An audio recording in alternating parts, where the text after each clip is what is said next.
Après 3 années passées à Redon, au parallèle, un tiers-lieu administré par des jeunes adultes, ce que je sais, c'est que je ne sais rien. 40 heures par semaine, des confessions si intimes qu'un prêtre en rougirait, même caché derrière les épais rideaux d'un confessionnal, mais je ne sais rien. Enfin si, j'ai peut-être appris une chose, la violence, la souffrance, l'humiliation. Ce n'est pas une affaire de mots, c'est indicible. Pendant des heures, elle m'a parlé, elle a avoué presque tout. Quand elle ne parlait pas, ce sont ses manches, légèrement redroussées, qui tentaient d'adresser le message que la langue ne pouvait supporter. Certains jours, tes pansements te recouvraient jusqu'au cou. J'entendais tes mots, je voyais tes plaies, je sentais l'odeur aigre de ton corps envahi par la pénibilité des ablutions quotidiennes. J'entendais, je voyais, mais je ne savais pas. Dans notre tiers-lieu, chez nous, comme ils disent, 8 personnes sur 10 sont en situation de souffrance psychique. À Redon, là où les jeunes qui y résident sont appelés ceux qui restent, sous-entendu ceux qui ne sont pas allés faire leurs études ailleurs, le taux de chômage chez les 15-24 ans est de 26,1%. Et le taux de pauvreté chez les moins de 30 ans est de 17,2%. 17,2% en France, l'un des pays les plus riches du monde, la 7e puissance mondiale. 17,2%. Et la précarité, elle tue. L'indice de mortalité par suicide est de 25,2 pour 100 000 habitants contre une moyenne de 5,5 à l'échelle nationale. Nous, ces chiffres, on les vit au quotidien. Je m'appelle Marie, je travaille pour la région Bretagne au service du développement des formations et des compétences. En Bretagne, on a plein de façons de mettre en place de la formation continue en direction des chercheurs d'emploi. On met en place des formations qui répondent à des besoins des entreprises qui recrutent. On met en place des formations qui répondent à des besoins des territoires. Et puis, on met en place aussi des formations qui aident à reconstruire, retravailler son projet professionnel. Puis on a des aides aussi, des aides pour sécuriser les parcours de formation. Et pourtant, on constate qu'il y a encore plein de chercheurs d'emploi qui ne se dirigent pas vers ces formations, vers les métiers qui recrutent. On a encore plein de chercheurs d'emploi qui ne vont pas dans ces formations parce que le cadre tel qu'il est proposé aujourd'hui ne leur convient pas. Et puis, et surtout, on a aussi plein de chercheurs d'emploi qui sortent complètement des radars et qu'on ne sait pas ni identifier, ni repérer. Alors forcément, quand son boulot c'est de faire de la formation, on se questionne et on se demande qu'est-ce qu'on pourrait faire autrement et qu'est-ce qu'on pourrait faire mieux. Alors, quand on voit les dynamiques qui se mettent en place dans les tiers-lieux, les dynamiques de tiers-lieux apprenants, on se dit que là, il y a peut-être quelque chose à faire. Que là, on a peut-être trouvé une façon de répondre autrement à ces besoins. C'est comme ça qu'en 2023, on a lancé l'appel à projet Définov, tiers-lieu de compétences. Il permet de faire coopérer les organismes de formation et les tiers-lieux sur un territoire. Nous, ce qu'on vient chercher là, c'est des manières de délocaliser des formations, mettre de la formation en proximité, dans des lieux où il y a peu ou pas d'offres de formation. Ce qu'on vient chercher aussi, c'est une manière d'accueillir, s'appuyer sur la capacité des tiers-lieux à accueillir différemment, recentrer le regard sur l'individu, accompagner autrement, accompagner mieux. Et puis, ce qu'on vient chercher aussi, c'est l'innovation. L'innovation tant dans les cadres, les supports et les méthodes pédagogiques que dans les thématiques de formation qu'on va mettre en place, qui tiennent aux objectifs politiques et aux objectifs sociétaux de ces tiers-lieux. Alors, Définov, c'est tout ça. Et pour le faire, on a besoin de la coopération à plein de niveaux. C'est la coopération, on l'a dit, entre les organismes de formation et les tiers-lieux. Et puis, c'est la coopération aussi à l'échelle d'un territoire, avec les différents tiers-lieux, les acteurs de la formation, de l'insertion, de l'emploi, tous ceux qui veulent participer à ces démarches. Et puis, on met aussi en place de la coopération au niveau régional, avec tous les lauréats Définov, soutenus par Bretagne Tiers-Lieux, qui nous accompagne dans l'aide à tous ces tiers-lieux. Et puis, peut-être le plus important pour nous, ou pas, mais bref, c'est la coopération entre les services de la formation et les tiers-lieux. Parce qu'en fait, ces projets, nous aussi, ça nous fait bouger. Ça nous fait bouger les lignes, ça fait bouger les cadres. Et puis, ça fait bouger aussi nos certitudes sur comment on doit faire de la formation. Donc Definov, ça fait plus d'1 an maintenant, et puis il reste encore plein d'années. Mais aujourd'hui, on vous parle de la coopération entre le tiers-lieu et le parallèle, avec Zacharia, et l'organisme de formation aux formations, avec Johanna. Alors, comment accompagner la jeunesse dans un contexte où les politiques néolibérales se sont occupées à mettre au travail les corps? Comment imaginer une offre de formation qui prend avant tout soin des individus et qui s'attache à soutenir leur émancipation? Dans quelle mesure les tiers-lieux peuvent-ils agir en complémentarité de la formation traditionnelle pour imaginer d'autres métiers? Alors on est à Redon. Redon, c'est une commune rurale qui est entourée de 3 grandes villes, Rennes, Nantes et Vannes. L'orientation vers la formation à Redon, elle se fait vers les métiers en tension. Donc on parle des métiers de l'agroalimentaire, des métiers de la mécanique, des métiers de la chaudronnerie. Cette orientation-là, elle se fait finalement à l'opposé d'une partie de l'aspiration, d'une partie de la jeunesse en tout cas, qui voit plutôt son émancipation passer par les métiers de l'art, de l'artisanat, de la culture et du lien social. On est sur une jeunesse qui est en quête de liberté, qui est en quête d'un travail où ils vont pouvoir continuer à prendre soin de leur corps et soin de leur psychisme. Et cette jeunesse, ce n'est pas qu'elle ne veut pas, c'est qu'elle ne peut pas travailler dans un métier, dans un corps de métier. Ce n'est pas qu'elle ne veut pas, c'est qu'elle ne peut pas travailler 35 heures par semaine dans un métier qui n'a de sens que par et pour l'industrie, qui n'a de sens que par et pour le marché. Le risque ici, c'est le décrochage. Et le décrochage, pour un professionnel, ça peut être vu que comme un accident de parcours. Mais souvent, le décrochage pour la personne en formation, pour l'apprenant, ça peut être synonyme d'une paralysie pendant des mois, voire des années. Alors l'enjeu pour nous, c'est de créer un environnement qui soit accessible et qui soit sécurisant. Pour ça, au tiers-lieu, on a 3 portes d'entrée. La première porte d'entrée, c'est l'hôtel à projet. C'est possible de venir au tiers-lieu, proposer une scène ouverte, proposer une exposition, un repas collectif, un groupe de parole. Grâce à un protocole flexible et une gestion flexible des clés, c'est possible d'ouvrir le lieu 24 heures sur 24. Il ne faudra pas le dire à ma collectivité.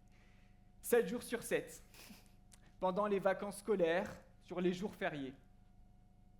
La seconde porte d'entrée, ce sont les parcours d'accompagnement. La différence, c'est que là, quand vous venez au tiers-lieu, vous venez voir un professionnel précis. Vous venez sur une heure et un jour de la semaine donné, et vous venez faire une activité clairement identifiée. Là, en fait, si vous voulez, ça permet de toucher des personnes qui sont dans des situations parfois d'isolement ou qui sont éloignées du collectif pendant des mois, voire des années, et des personnes pour qui entrer comme ça dans l'hôtel à projet, ne pas savoir exactement quoi faire, ça peut être déstabilisant. La troisième porte d'entrée, c'est peut-être la plus importante. Ce sont les ateliers du non-faire. Les ateliers du non-faire, c'est un joli mot pour dire qu'en fait, on peut venir au tiers-lieu pour fumer une clope, pour faire une sieste, pour terminer sa nuit, pour manger un bout, pour gratter une connexion Internet.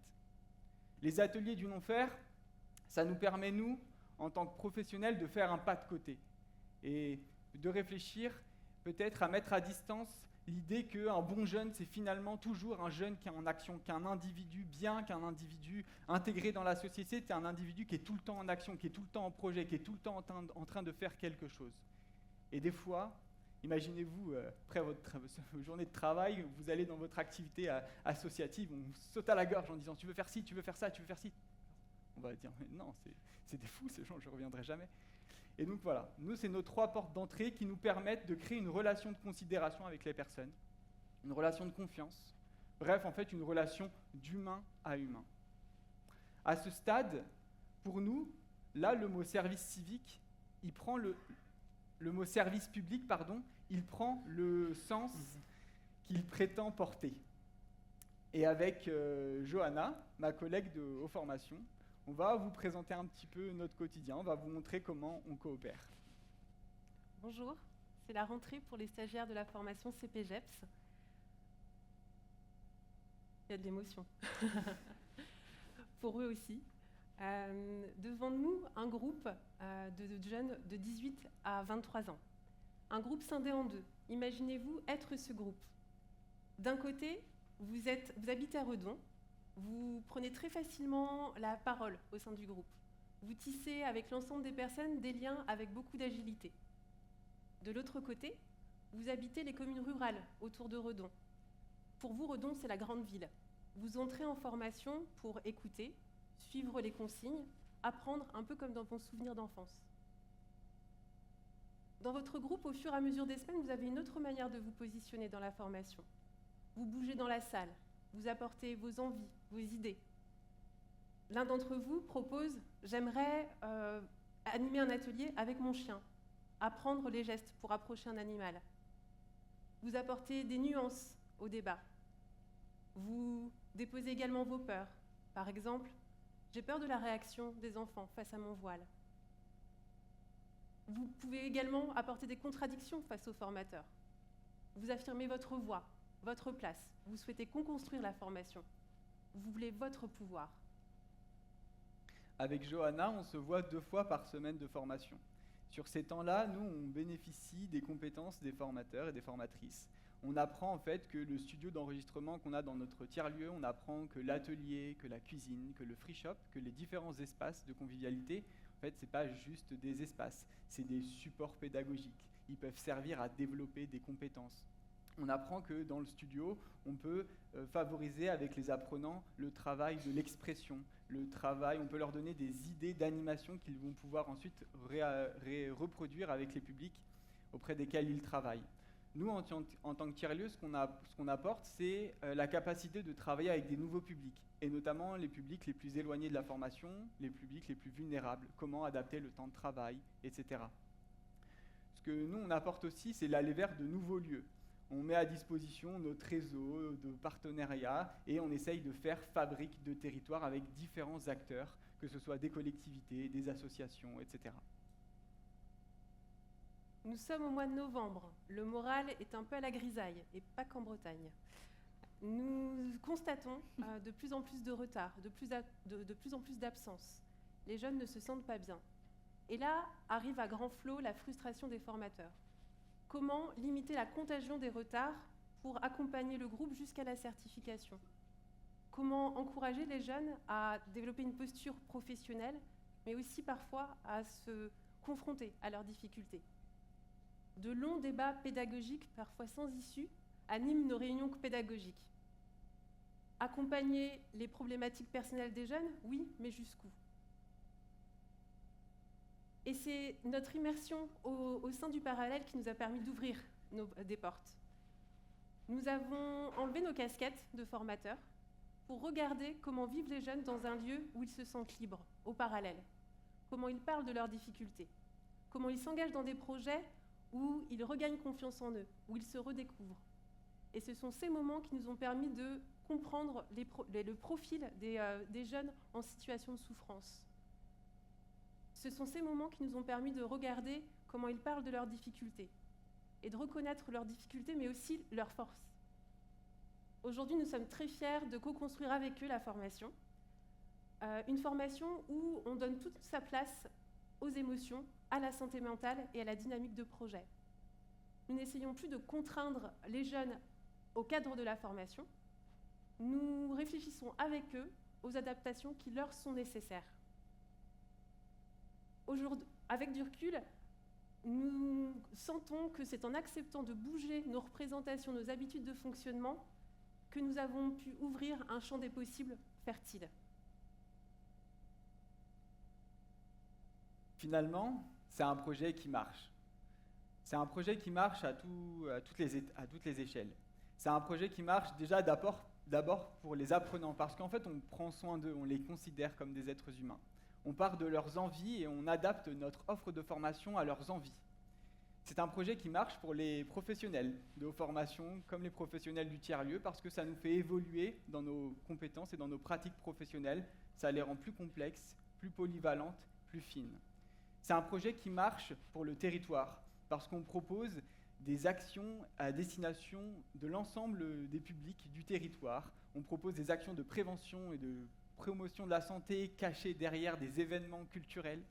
C'est un projet qui répond aussi aux besoins spécifiques de métiers sur le territoire et notamment au manque d'animateurs. Et en fait, on repense le métier de l'animation pour l'adapter aux enjeux, aux envies des personnes, mais aussi aux besoins d'un territoire comme le territoire rural de Redon. C'est un projet qui marche, mais c'est un projet qui va avoir besoin de financement. Parce que vous l'aurez compris, ce qu'on fait, nous, c'est du service public. C'est du service public. Et donc, on ne peut pas se créer du fonds propre, se dégager du fonds propre. C'est pas possible, on ne peut pas rendre notre lieu payant pour les personnes qui veulent y participer. Et donc, c'est un enjeu de service public et il en va de la santé des territoires et des populations. Merci.